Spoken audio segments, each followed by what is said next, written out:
Dis stil, 'n gedig deur Lisandre Petrus. Dis stil, maar eintlik raas dit. Die stem in my kop weg vir vry. Wag. 1, 2, 3. Dit is seer en gesond. Ek hunker na ware vryheid. Ek hoor die vroulike chirp van die voëls, maar terselfdertyd is dit 'n pynlike ervaring. Ouch, kan dit inkry? Ek wil nie meer so voel nie. Asseblief, stop. Maak dat dit stop.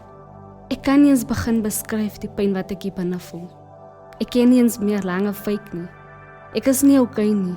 Ek nodig hulp. Is dit vir 'n tydjie of vir 'n seisoen? My siel is op sy einde. Ek weet nie meer hoe ver en hoe langer ek nog kan aanhou. Ek lyk gelukkig omdat ek glimlag, maar eintlik is ek 'n leë fles.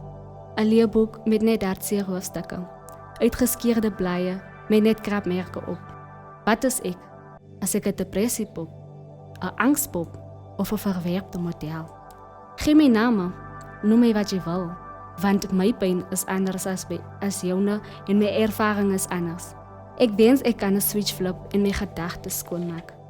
En ek pleit met my hart om aan te hou en ophou so baie seer en pyn in te hou. Ek wens ek kon.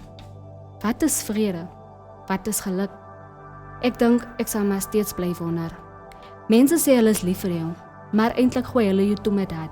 Ek voel asof ek float in my eie liggaam en ek hou nie van wat ek sien. Lewe, ek is oor jou. Die mishandeling wat jy hier binne kan doen. Ek kan nie eens daaroor praat. Dis niemand se gunsteling storie. Almal vertel my van ek moet verander. Hoekom moet ek verander? Ek ken nie eens wie ek regtig is nie en julle wil ek moet verander. Almal lag omdat hulle dink ek is gek. Maar eintlik is die lewe net een groot grap. Dis maar net hoe alles is. Julle weet nie wat dit is om met my gedagtes te beklei, of om myself te smeek om uit te gaan, of om aan te hou, of om nie selfmoord te probeer pleeg. Ek is lam. Ek is bang. Maar ek kan ook nie meer. Dis hoe ek is. Ek kan dit nie verander. Hou die pistool teen my kop. Kom. 1, 2, 3. Trek die sneller. Kom huiwer jy. Is dit hoe dit gaan eindig? Is selfmoord die enigste uitweg?